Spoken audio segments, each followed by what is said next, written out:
You're listening to Cash and Sass. I'm Lisa Marie, your go-to gal for all things money. As the Sassy Wealth Queen and the brains behind the Sassy Wealth Coach, I'm here to take you on a thrilling ride from the financial chaos to sassy and sexy money. Welcome back, my sassy friend, to another episode of Cash and Sass. My name is Lisa Marie, and I am the Sassy Wealth Queen, the brains behind this podcast and Transcendent Wealth Company. Today with me, I have Alan Lazaros. And he, at age 2, his father passed away in a car accident. And at age 26, after getting into a nearly fatal car accident, Alan questioned everything he was doing in life. He questioned who he was and the choices he was making. He was at an all-time low and decided to change his trajectory forever. Although he had a successful career in corporate America, he made the hard decision to start his own business dedicated to helping others get to the next level in their life, love, health, and wealth. Love those things. He is the CEO of the Next Level University podcast, a global top 100 podcast with over 1,600 episodes and listened in 170 countries. Welcome to my show. Thank you for being a guest. I'm excited to have you. And of course, of course, my sassy listeners, you know what we're going to talk about. It's what we always talk about. We're going to talk about money. And what we were talking about before we hit the record, and I would like you to give just a little bit of background, Alan, on your journey with, having your business and making mistakes with that money and then going from there. Yeah, so we all have a money story, and health, wealth, life, and love is sort of what Next Level University has been sort of teaching, and it's essentially a place you go to learn how to reach your potential, and wealth is one of those sort of categories. First of all, thank you for having me. Mm-hmm. I really appreciate it. I do not take it lightly. I think that what people put in their ears and in their eyes, what they pay attention to, really influences their future, so I don't take it lightly. Thank you. I won't waste a second of anyone's time. So in terms of my money story, I've actually had a really hard time articulating this over the years, but we do meetups, and I've had to tell my money story because obviously you can't teach something without sharing yours. And so mine was pretty tough, actually. So the beginning, I'll give you the high level version though, because I know we've got a short medium here, 30 to 40 minutes. So the high level version is, there's 3 main parts of my story that I think I can get into here. The first one is, when I was young, you mentioned that my father passing away. So money story, he was the breadwinner. My mom was the stay-at-home mom by choice. 2 kids. My older sister was 6. I was 2.5. My mother was 31. This was in 1991. Everything's numbers for me. And my dad was 28. Birth father, John McCorkle, my real last name is McCorkle, passed away at 28 in a car accident. So then my mom was 2 kids by myself. What am I going to do? Right? Stepfather came into my life, Steve Lazaros. And my last name is now Lazarus. I took his last name, I think, around age 7. But he did very, very well. So this was in the 90s, during the dot-com bubble in Massachusetts, largest economy in the world by a significant margin, still to this day. And he worked for a company called AGFA, A-G-F-A. And it was hospital computers during the dot-com bubble. So we did very well financially. So from the outside looking in, money was very good. Mom drove a BMW, Ducati, motorcycles, snowmobiles, ski trips. I mean, the 90s were wild. You remember? It was everybody. Yeah, it was different times. And we had a yacht, apartment building, this whole nine, right? Stepfather leaves at 14, takes 90% of the income with him, also takes an entire extended family with him. Still haven't seen or spoken to any of them since. And when we were trying to be the Lazarus's, we didn't really associate much with the McCorkles. And when he left that same year, hardest year of my life, didn't know this at the time. This is only in hindsight. My mom got in a fight with my Aunt Sandy, her sister, and we got kind of ostracized from her side of the family too. So there was some abandonment issues there. The same year, my sister moves out. So he got the yacht and the apartment building. We got the house and the dog, but I kind of became the man of the house, for lack of better phrasing, at 14. Mm-hmm. So I look into the future and I kind of freak out. And again, none of this is conscious at the time. I'm just a kid. But I go from, my dream was to go to WPI, Worcester Polytechnic Institute. It's kind of like a mini MIT in Massachusetts. I want to be an engineer. $50,000 a year, and this is back then. So I went from, I hope I get in, to even if I do get in, I'm not going to be able to go. And I look into the future. It's like, okay, no dad, no generational wealth, no trust fund, no, nest egg. We are screwed, and I have to do something about it. So I got straight A's through all of high school. I got what's called the President's Award behind me, signed by George W. Bush. And I think a lot of this in hindsight was a trauma response, just achieve. I think I became this sort of super achiever guy. Got all the scholarships and financial aid that I could, got into WPI, computer engineer, master's in business. And then I was 21st century computer engineer with an MBA. I went from broke in high school and college to post 08 and 09. I graduated in 2012 and I get my master's in 2013. The economy was coming back in a big way, especially in tech. And I ended up in industrial automation, iRobots, inside of technology, all these different tech companies. I ended up at a company called Cognex. Inside sales engineer, outside sales engineer, boom, boom, boom, 65 to 85, 85 to 105, 105 to 125, 125 to 180. And I'm in my early 20s. So I pay off 84 grand worth of debt in a single year because I learned to need very little during those skimpy years after my stepdad left. So I drove a 2004 Volkswagen Passat that I bought in $5,000 cash. I was just so used to being broke that I just invested it all. So I put it all in Vanguard tech companies, and I bought a lot of Cognex as well, and because I knew they would win. And I made a bunch of money in the stock market. Now, then I get in my car accident. Promise you the short version, almost done. That was 10 years ago. So I'm 36 now. I was 26 at the time, even though I look 15. I'm 51, so we're good. Oh, wow. Wow. You're keeping it young over there. Way to go. I look 30 and I'm 51. Way to go. Way to go. Strong work. Okay, cool. I'm hoping to look, 36 when I'm 50 as well. So strong work. I'm hoping to hit puberty by 37. Okay. So, but that was 10 years ago. And after the car accident, that's when I was like, okay, I have to reevaluate because my dad died in a car when he was 28. I'm 26 at the time. And so money story, birth father did well, passed away. Went from well off to broke. Stepfather comes in, well off again. He leaves, broke again. And then in high school and college, broke. And then I got, did very well in corporate. And then after that, entrepreneurship, 26, from 26, 27, 28, 29. I mean, liquidated all my assets, started a company called Alan Lazaros LLC, what you'll never learn in school but desperately need to know. This is before the next level university days. And I went broke. I went from externally successful and internally unfulfilled to now I'm internally fulfilled, happy, healthy, productive, fitness model, fitness competitor, fitness coach, personal development, personal growth, all this stuff. Now I'm broke, but I'm fulfilled. And then eventually I reach what I think everyone wants to get to, which is being externally successful and internally fulfilled. And your career is in alignment with who you are. Right. And that's you're there when you can look yourself in the mirror and say, I want my future to be an amplified version of what it already is. And so I'm grateful to be that now. And that's where I am now. And now I'm a coach, trainer, podcaster. Those are my main things, business coach. But I'm grateful that you're talking about the taboo-ness of money and finances because, I didn't take my first finance course till my master's in business. Like, that's alarming. Yeah, but the finance course that you take doesn't actually teach you anything about every day. I know. Nothing. I took economics in high school. Yeah, I took economics in high school. Okay, they showed us how to balance a checkbook because that's how old I am, and how to take care of a bag of flour.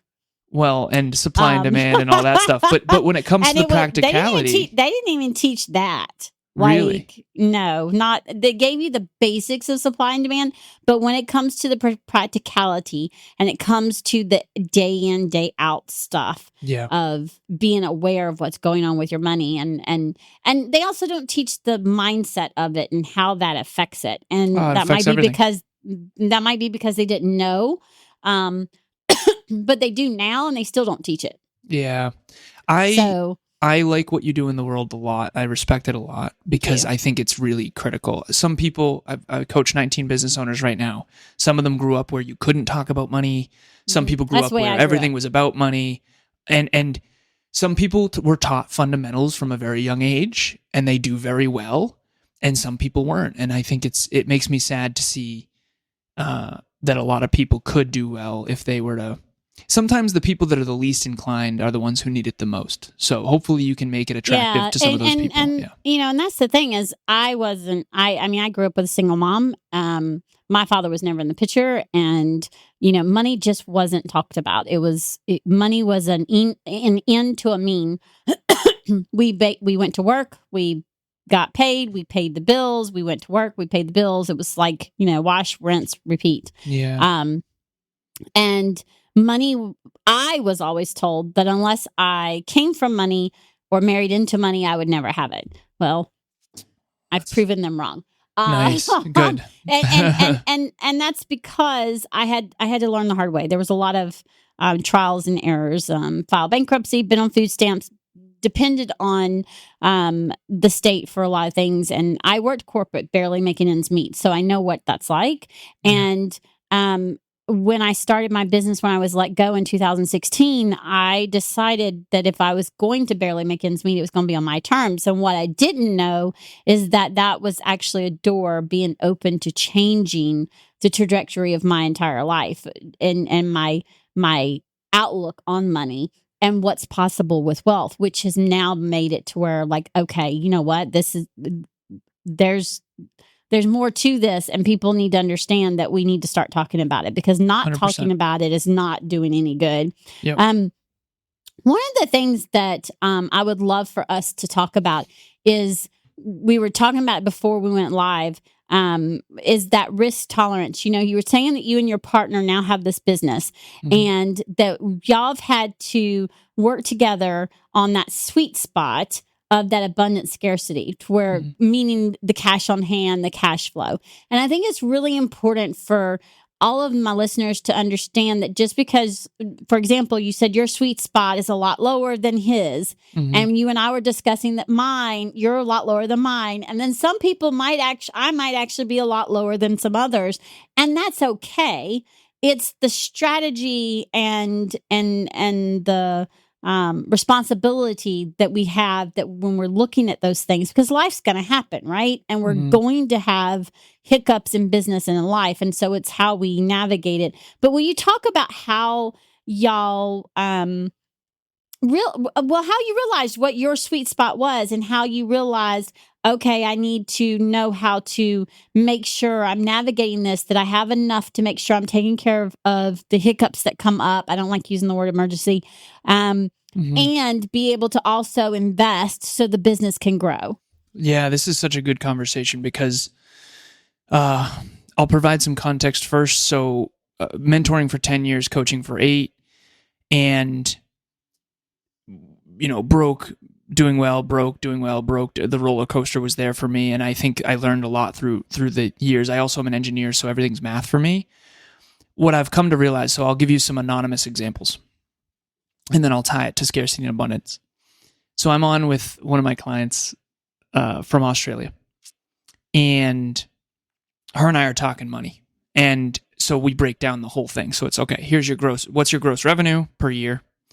What is your total expenses per year on average? What is your net? What's your profit margin? And then we keep going. Okay, boom, boom, boom. What's your cash on hand? How much do you have in assets? How much do you have in debt? Okay. Net worth is total assets minus total debts plus cash on hand. Some people need a lot of cash on hand. So everyone is unconsciously optimizing for one of the metrics. And this is the best way I can describe it. So my business partner, Kevin, and I had very different money optimizations, for lack of better phrasing. So he cares only ever about cash on hand, which is only part of the equation. Now, right. And I have another client who's a multimillionaire, net worth in the millions, but he doesn't care about cash on hand enough. So Kevin cares about cash on hand too much. Yep. Because he's always focused on short term, right? And then the other client has no cash on hand because he's investing all of it. And so the person who's investing all of it and doesn't have enough cash on hand ends up having to chase short-term stuff, right? I call it robbing Peter to pay Paul. Exactly. There you go. And so we all need to find sort of our, to your point, abundance, scarcity, sweet spot. So what I've found, this person from Australia, and again, I'll just keep this anonymous always, over $200,000 cash on hand, still scarce. Okay. And I tried to explain to her, rationality-wise, you should probably consider investing some of that because that money is just sitting there. But I also understand that if you don't feel abundant, so the first step in this whole process is you need to understand if you do well in scarcity or if you do well in abundance. So for me, I grew up with a very traumatic childhood. That's a polite way to put it. And I do very well in scarcity. When I'm scarce, I have high motivation.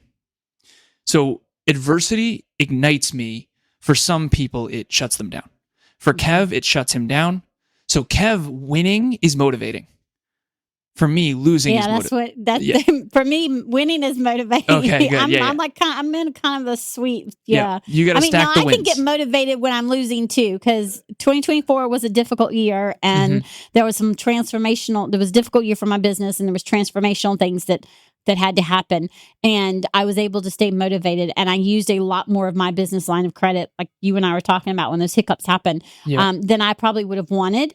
And I still had my eye on what was going on. I wasn't turning a blind eye to it. And I was being very strategic on how it was being used to get me through that difficult time. 100%. So we're all more motivated by winning or losing.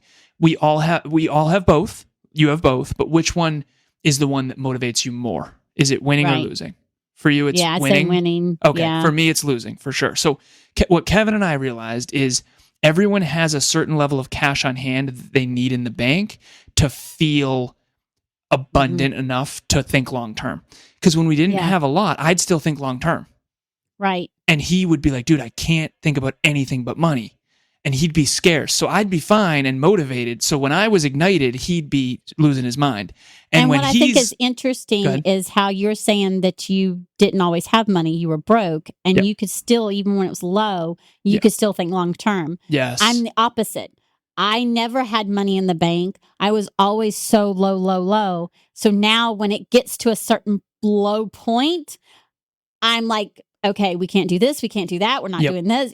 And I try to say not the word can't. Okay, we're stopping this. We're not doing this. We're not. So because I don't, my goal now is to keep it higher than where I used to have it, because I don't want it to go as low as where it used to be. And part of that is because we have this feeling inside of us of however we felt when we were there before.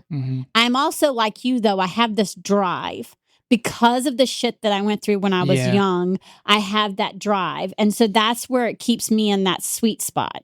Yeah. So everyone needs to understand for themselves what is the minimum amount of cash on hand that you need in order to still feel like you can think long term. Yeah. Because if you can't think long term, you're in trouble. Right. And you're going to be chasing every dollar, and you're going to be Ubering over here, and you're going to be right. So for me, I could still think long term even when the cash on hand would get really low. So I would overly invest at the expense of Kevin's well-being without knowing it. Right. Okay. So whereas that person from Australia needs 200 grand minimum just to feel okay. Now, Jesus. I know. That's what I'm saying. That's a lot. I know. I don't need that much cash on hand. But that's it also can't get really, really, really low. And again, you're low, right? When you're saying really low, it could have been $1,000, right? Whereas somebody else's really low is like 500. Where I know in my overall accounts what I want. Like I have more than one account, so I don't need money in one account. But when I open up my bank, I know what I want that total to look like. Yeah. And it's a lot more than I've ever, it's there now. And it's a lot more than I've ever had in my entire life at one time. And I know what that, like when it gets lower, I know where I'm okay. And where once it starts getting any lower, I'm like, yeah, okay, where do we need to stop doing in the meantime? Well, all of this is what's called an optimal stopping problem. And for the non-engineers, I used to think I was a strong communicator, and then I realized I'm a good communicator only to engineers, apparently. So there's an optimal stopping problem. If you picture a graph, there's an upside down horseshoe, and the max is, okay, so the too little money, Goldilocks, too little money in the bank, you're freaking out. Too much money in the bank, you're wasting time, and that money could be working for you. Right. And you could invest it and that. And now here's what happens to me. If we have too much money in the bank, I get lazier. Okay, we're good. So we have to manufacture scarcity for me. because I do really well in scarcity. Came from nothing, didn't know how to do it. I do it. Now, the person from Australia, the 200K thing, I'm encouraging her. I said, listen, I want to push you outside your comfort zone. I don't want to push you out of integrity. Right. I say that to my clients all the time. It's my job to push you. Yeah, it's my job to push you, but I don't, it's your choice. Okay. So for her, it's like, okay, maybe we can try to work toward 180. Can we be comfortable at 180? Can we learn how to be comfortable at 180? Okay. So the next conversation becomes, what is it that you're optimizing for? And this is unconscious. For me, I'm optimizing for the size of the snowball. So as CEO, my main focus is top line revenue, gross revenue. Growing that, everything else trickles, assuming you're doing it well. Right. So my job is to grow the company, and I have a whole projection, all this stuff. Like, companies grow really fast. The numbers get real big if you can do 50% year-over-year growth in a company. Now, that's nearly impossible. That's unicorn level stuff. Like Canva did it. There's a couple others. But we were doing 119% year-over-year growth for 4 years straight. Wow. Average. It was 160, 150, 64, and then it was like, but we lost our minds. Buy it, do it, run it. 24 team member, like payroll. Of course, when you're doing 119% year over year, get the laptop, buy the Beamer, do the thing. We lost our mind. And I'm back here going, okay, let's stop. As the fractional CFO, let's breathe a minute and let's see where we can strategically put this money to work for you. Well, so here's what happened. 2023 and 2024, 18% and then 11%. Ruh-roh. 2024 was a difficle year for everyone, for a lot of people. Brutal, right? But it makes sense. It was brutal for me. There was no.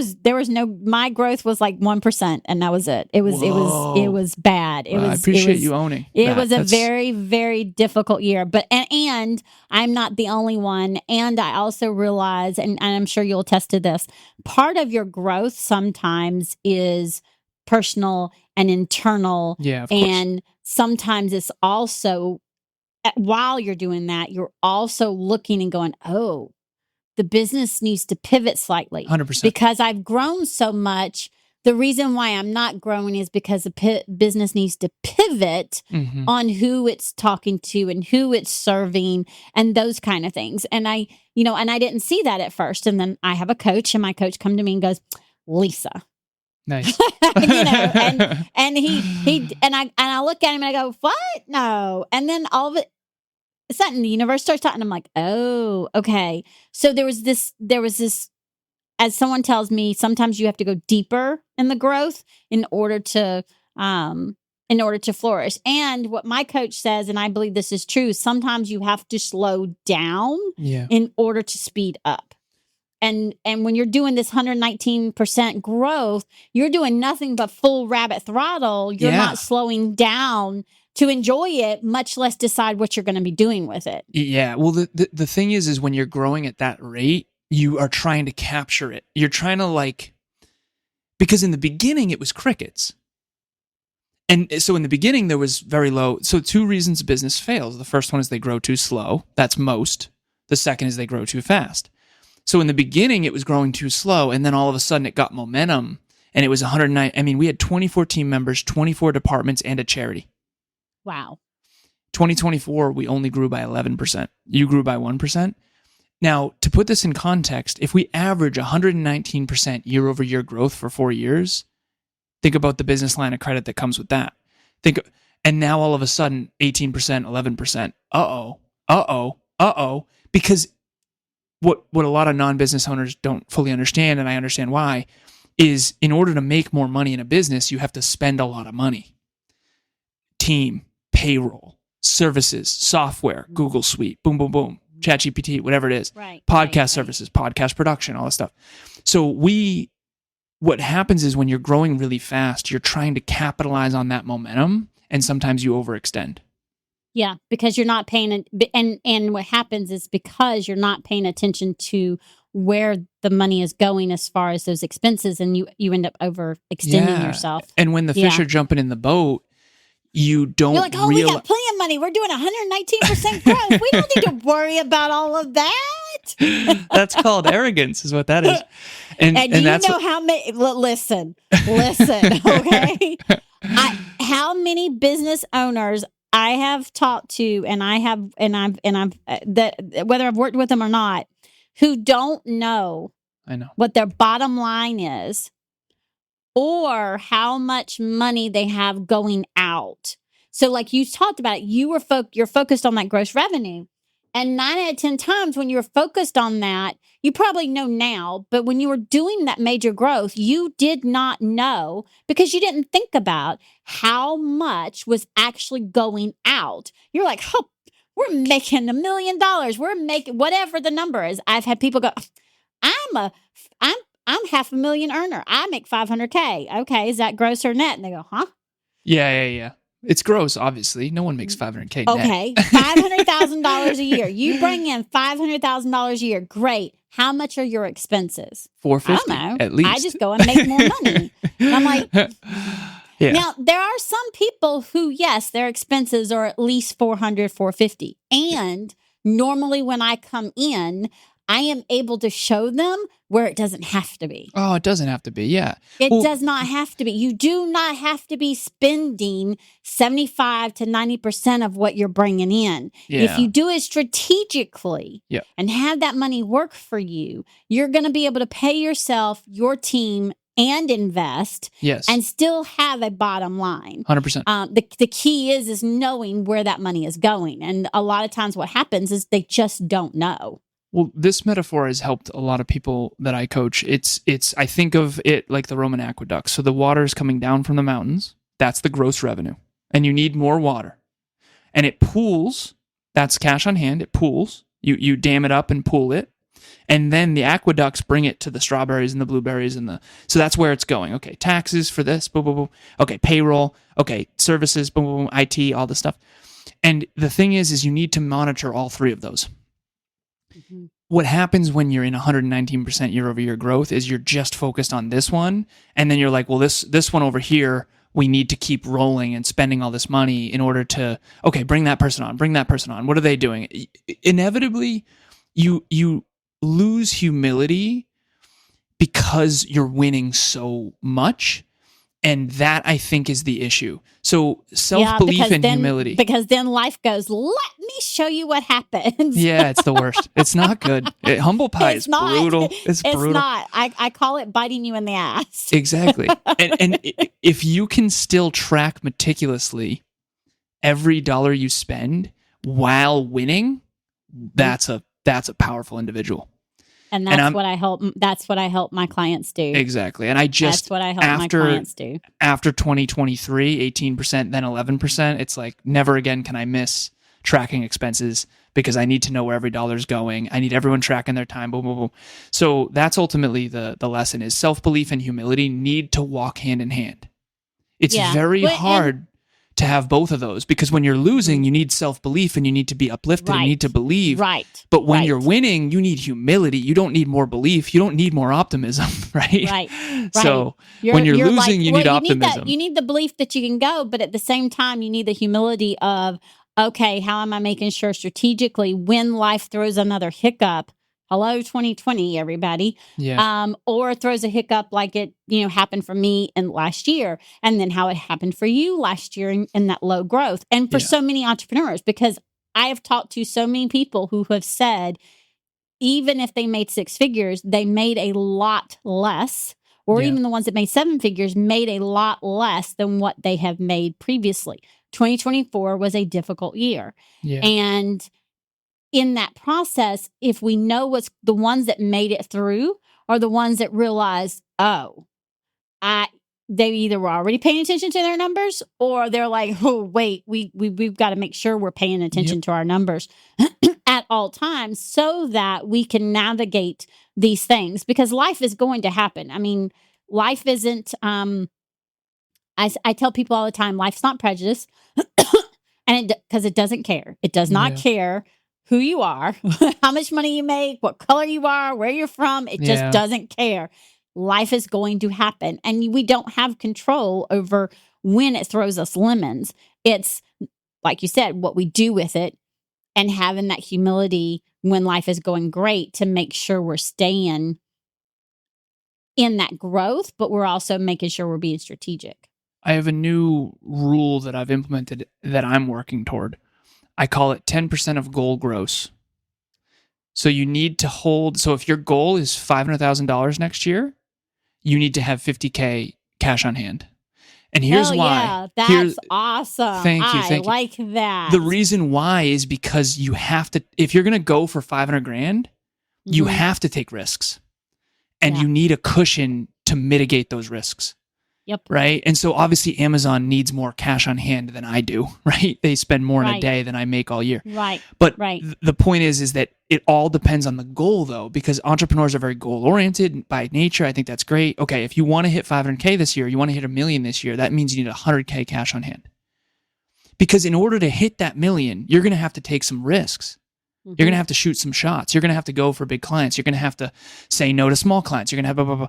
And again, that's a dangerous game too. Keep your humility. But a lot of people, once they get big fish, they start saying no to little fish, and they forget that the little fish is what brought the big fish. You've been there too. Thank you. Amen. Okay. Yeah. Don't forget about. I have not forgotten, but there are many who have. Yeah, for sure. It's like, well, now that I make 100 grand per client, I'm just going to can all that. It's like, wait a minute. The only reason they referred you, remember? They referred you. Right. And what happens when you lose your 3 out of your 500 grand clients? There goes all your revenue. So humility and self-belief for sure, and 10% of goal growth. So if I want to make 100 grand a year, I need 10K in the bank. Cash on hand, keep it above that. I like that. Above that. If 500K, then you need 50 grand in the bank. Keep it above that. And by the way, everything above that, invest it. Put it back in the company. Hire another team member. Put it in an ETF, whatever your investment strategy is, right? And again, I'm not a certified investor, so I'm not. And what happens with that, that's wealth building. Because one of the things I do with my clients is I tell them to have a wealth building account. I call it wealth account. And I tell them, even if you just start off with 1%, 1 to 2% of everything that comes into your business, put into that account. Don't touch it till it reaches a certain number. Then take it and go and invest it. Love it. Nice. Invest it in whatever it is you're comfortable investing it in. And like for me, what I do when I get it to a certain point, I'll take it as an owner draw, and then I go in and personally invest it. I'm still building wealth. Yeah. You can invest it as your business too. Yep. Talk to a financial professional and a tax person on the best way to handle that. Yep. That do not take that as advice. And you can do that. You can do both. Eventually, I'm going to do both. Nice. That's a goal. However, I also have, I have a financial planner. Yeah. And I have a tax professional, okay? Nice. Who I have access to all year.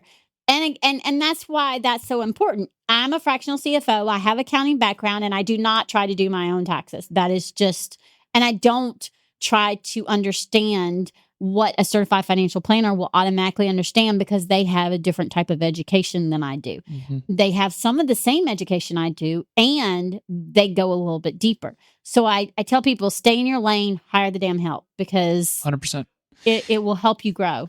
If they're heart-driven and integrous, this is what they do. This is all they do. So I tell this to my clients too. I say, listen, I'm not a therapist. I'm a business coach. I'm good at helping people achieve their goals and dreams. I care about your success first, external success first, internal fulfillment second, and feelings third. There's going to have to be certain things I share with you that you're not going to like. Because one of the reasons why we're not achieving what we want to achieve is because we have blind spots. And those blind spots are very scary for people to realize. And at the end of the day, I'm with you in that. Assuming it's the right person who is of integrity, who is credible, then yes, 100%. Because if that's all they do day in and day out, I've done 7,000 coaching sessions. Okay, this is all I do is help people track. So I do goals, priorities, metrics, habits, skills, and identity work. That's all I do. That's it. Now I coach, train, and podcast, but coaching is the majority of it. So that's what people come to me for. That's what I'm really good at. And I try really hard to hire a team around that, because there's a lot of things, a lot of people say, well, so it's a 3D plan. Delete anything that's not profitable.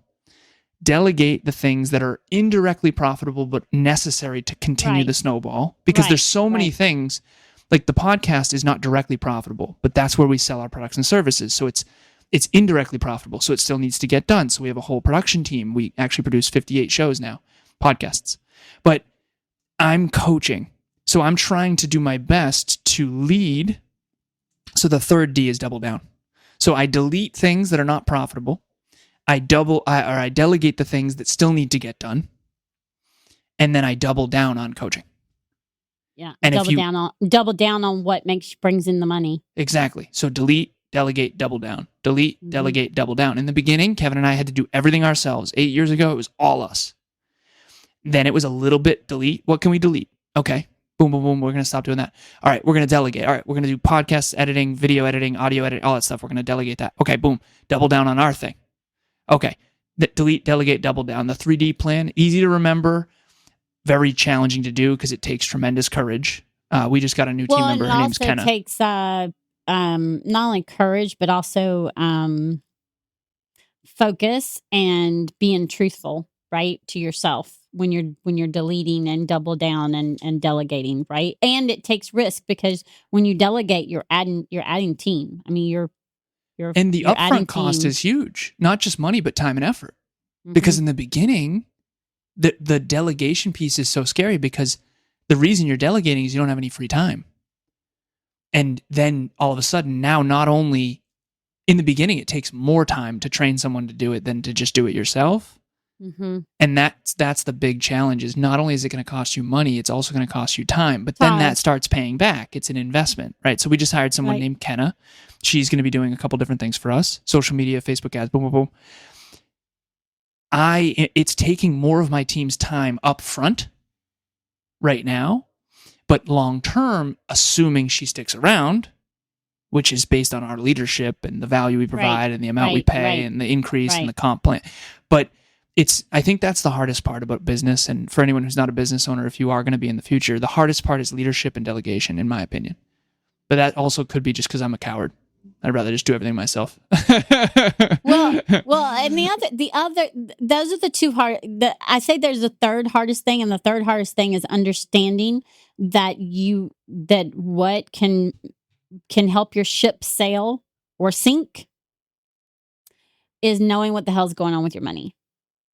Because if you don't know what's going on with your money and you're a sole proprietor to start out with, and it's just you can very quickly sink that ship. Or very quickly keep that ship sailing. And what you want is the ship sailing at a steady pace to where it doesn't grow too fast, but it's not growing so slow or sinking because you're not paying attention to what's going on. Because I tell people all the time, your money and knowing what's going on and how you manage it and that's your foundation. Mm-hmm. And that's what helps the business. Because again, you got to have money to invest. You have to have money so there's going to be risk, but being strategic with it and knowing what's going on with it is key. And there's so many people don't know, or if they do, then they don't pay attention to the numbers you're talking about. Mm-hmm. And say, I love numbers. I don't like math. Okay. We're going to get this straight. I do not like arithmetic. I love numbers though, because numbers provide information. Yeah. And that information provides knowledge. And that knowledge then provides me empowerment, and I can then make empowering decisions. And so that's how I look at it. So like all these metrics, KPIs that we look at, some people are like, wow, I need to look at that number. Well, you just explained why you need to look at a whole buttload of different numbers without making it stressful, by the way. So kudos. Because nice. so many people would be very stressed, and it might be because I just love numbers. Probably part of it. Yeah. But there's a way to do it without being stressed, right? And looking at those numbers and being able to then be empowered to make decisions. Well, if I can give this last sort of thing, and again, I know not all of your listeners are business owners, but I think there's something in here for everybody.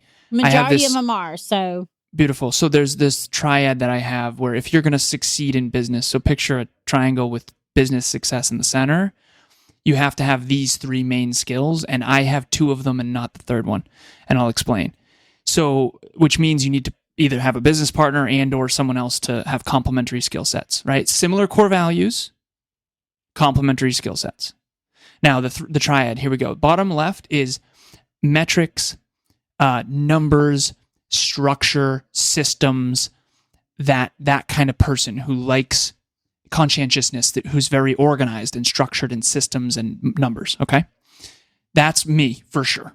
hyper engineer dude, despite the way I look. Okay, next, yeah, right. Next is leadership. You have to have someone who's good at influence, who's good at branding, marketing, sales, and influence.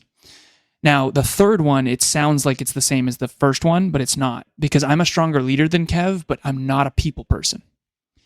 And that was really hard for me to acknowledge. I'm not an easily likable person. I think you and I get along well, but for the most part, I tend to be very intimidating, and I'm not relatable whatsoever. I mean, I haven't taken a full day off in 10 years, right? I'm not relatable. Okay, we're going to have a conversation. That will be one of the first things that I tell you need to start doing. Well, now here's the deal. That's another day. So. Real quick. Sometimes it's an hour a day. Sometimes it's 18 hours a day. Okay, we'll have a conversation offline about it. Have a conversation. I had a conversation with a podcaster once. Her name was Karen. She's a sweetheart. She said, "Oh my God, Alan, that's so bad for you." I said, "No, Karen, that's bad for you." Okay, I actually don't want to do anything else. Okay, but again, we'll get into it. So the first one is metrics. The second one is leadership. Outside, okay, in the sun. I do. You see my Instagram; it's all outside. I promise. One day a week, take all the photos. Okay. Metrics, leadership, and then the third one is people. People is you're relatable. So Kevin is the chief sales officer. He's an extremely relatable, likable guy. I'm not super likable. I'm intimidating and all that kind of stuff.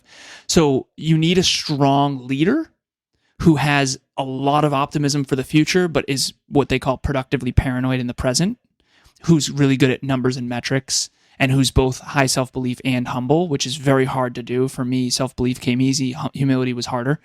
Kev is the opposite.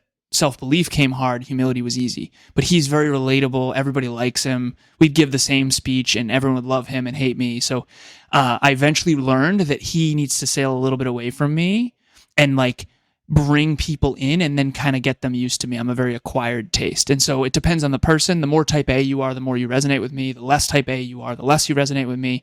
I'm type A. Yeah, which is why you resonate, right? Exactly. So you're probably a recovering type A, which is good. And that's why. I think that's what it is. I'm a recovering type A because I'm also very outgoing, but I'm a recovering type A. And it's just because I'm analytical. I'm Love it. Yeah. And so those are the three things. Metrics, leadership, and people. Mm-hmm. And you'd think people and leadership are the same. They're not. And I had to learn that the hard way. Kevin is a strong leader in terms of being relatable, but he's not a strong leader in terms of being the driver of progress. I'm the bad guy who has to keep poking everything and making sure everyone's driving toward. Like we have an event April 5th coming up, and I'm making sure I'm just kind of driving everyone. Hey, what about this, that, boom, boom. There are certain things in my business that will not improve unless I poke it.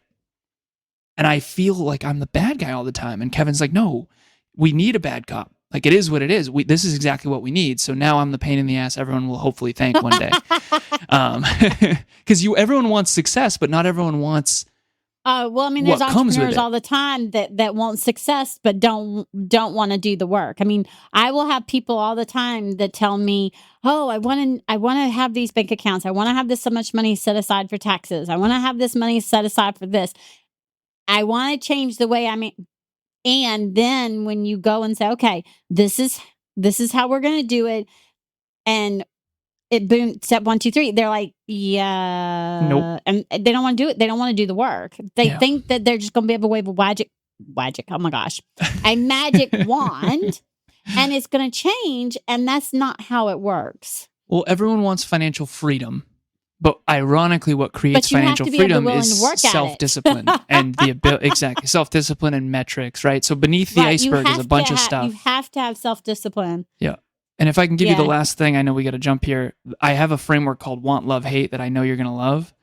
And every time a client ever comes to me for coaching, I always say in my head, and I don't bring this up right away, but there's always in my head, the reason someone is not achieving what they want to achieve is because it's underneath something they hate. Let me explain. Want, love, hate. And I'll use me as an example. I want a great physique. I love weight training. I hate dieting. Hate it. Can't stand dieting. Don't like salad. It is what it is. I still eat salad, but I hate it. So everything you want is on the other side of something you don't want to do. So want, love, hate framework is very powerful. Want financial freedom. Love coaching clients. Hate social media. Well, guess what you have to do? Social media. So that works for everybody. I have yet to find a situation where someone's not getting the result they want, where it isn't something they aren't willing. There's something that they hate. Yeah, I like that. Want financial freedom, love my career, hate tracking metrics. Well, right. Guess what you have to do? Track your metrics, right? So I love tracking metrics, so that's not my bottleneck. All of our bottleneck is something we're not willing to do that's necessary mathematically to achieve said result. And if you're not willing to do it yourself, you're going to have to hire someone to do it for you. Mm-hmm. Mm-hmm. Absolutely. If you get anything out of this, and I always say this on every episode, I want you to understand that 1, there's different risk levels for everybody. 2, it has everything to do with your business and knowing what the hell's going on with your money. And 3, being able to see all these, I love this want, love, hate. Being able to see all these different things and the delete, delegate, and double down, the want, love, and hate. Those are things that are going to help you look and say, okay, what changes do I need to be making in my business so that I can achieve the numbers that I want to achieve? And what you're going to have is going to be different than what I'm going to have and what Alan's going to have and what anyone's going to have, because we're different humans. But what I also love about what we talked about, Alan, is that you make sure that it's also on the value side. So one of the things I do holistically with my clients is and as a fractional CFO, everybody looks at me funny when I say this. The first thing I ask them is I want a list of their wants, their values, and their desires. Nice. And they look at me and go, huh? And I'm like, I want big, huge, small, tiny goals. I want your wants, your desires, your values, and your goals. And the reason why is because when we build this money roadmap, when we create the system, and I want it personal and business, because when we do this, we want to be able to work those in, because most people think when you have a roadmap that it's restrictive, and it's not. And when you put those values in place and you bring those values into how you're building your business and how you are managing your money, investing your money, like you're talking about with your client, I want us to get you out of your comfort zone with your values, right? Doing it within your values and not get you to where your nervous system is going all haywire. That's the sweet spot, because if we stay in our comfort zone, we won't have any growth. And so I want you to go away with, okay, with these things, where can I get a little bit out of my comfort zone and start paying attention to these numbers so that I can grow? This was huge. Because I'm really big on the holistic part with the values, because I believe, and I have seen that when we keep true to our values, even if we're outside of that comfort zone, when we still stay true to our values, we will have tremendous growth, and we then won't also eventually end up mad or hating what we're doing, or mad at whoever, right? And I think that that's just really, really important. Yeah, it's the hardest thing in the world to stay true to your core values. First, you have to uncover them, and you need to boundaries. I have my 5 core value words. They're on my computer. They're on my window or on my mirror, and then I have them on my my thing. So, and your money roadmap is in alignment with those, right? Because that's what money is. It's putting value. It's investing in your core values. And then protecting your core values. Absolutely. And I have my 3 on my background too, my top 3 core values. So everything is filtered through my goals and core values. And everything you do with money should be. And everyone is unique. But if you don't know self-awareness first, right, you're not going to be able to create a roadmap that isn't and you won't constrictive. You won't stick to anything that you say you're going to do. 100%. Weightlifting, working out, whatever it is, money, you're not going to stick to it if it's not aligned with if it's conflicting values. with your core values, you're not going to stick to it. No way. Yeah. That's how I build the roadmap. Is the first thing we got to do is we got to have the values. So I love that you do that. Until next time, my sassy friends, remember, money and wealth go together. You can have it. Go out there and create it and be the sassy wealth queen if you're a female, be the wealth person if you are a male. Either way, just go out there and be sassy and wealthy, okay? And until next time, bye. Thank you. Thanks for joining us this week on Cash and Sass. Check us out on social media and on our website at www.thesassywealthcoach.com, where you can download my free Money Story Start Guide. The website again is www.thesassywealthcoach.com. And as always, subscribe to the show to catch every new episode and leave us a review so we can continue to bring you fresh content. And remember, yes, it is possible to have sassy and sexy money. See you next week.